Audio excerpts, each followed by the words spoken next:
Ne zaman ya?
İyi kurtarıyor.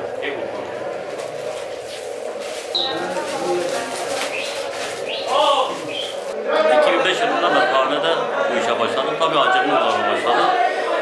Belediye Mezbahanesi'ne ait amal olarak çalıştım. Bundan sonra kasaplığı kendime alıştım. Kasap oldum. Bazı 12 senedir de bu meslekte görev yapıyorum.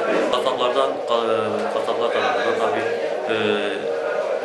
anlaştığımız kasaplar var. Onlarla alışverişlerimizi yani onlarla yapıyoruz. Onlarla temin ediyoruz. Burada temizliğini yapıp müşterilerimize sunuyoruz. Şırdanlar şu anda Adana, Tarsus, Mersin'e gidiyor. Topladığımız 46 ve Kamış'a Kayseri'de Adana'dan Çin'e tabii bunlar artık bunlar aracıyla Çin'e gönderdik.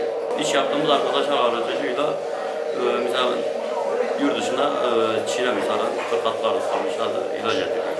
Genelde kışın işimiz oluyor. Şu anda yazın elhamdülillah sadece ekmeğimiz çıkıyor. Muhabbet kışın oluyor.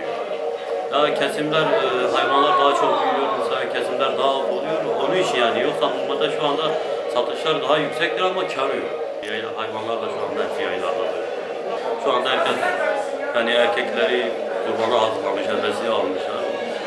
O nedenle işlerimiz yani şu anda elhamdülillah biraz kısa. Tabii çocuklarımın geçiminde, ailemin geçiminde, kendimin geçiminde bu işte sağlıyor. Başka bir işim yok.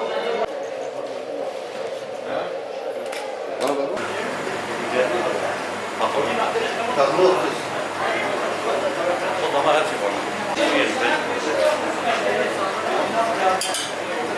Okul olduğu zaman zaten okuluma gidiyorum. Yaz ara sıra gelip yardıma geliyorum. Burada babama yardım ediyorum. İşkembeci, o türleri yıkamaya yardımcı oluyorum. Burada yaptığımız şeyleri yurt dışı ve başka şehirlere gönderiyoruz. Şırdanlar Adana'ya gidiyorlar. İşkembe, ara sıra başı olursa şehir dışına gidiyorlar.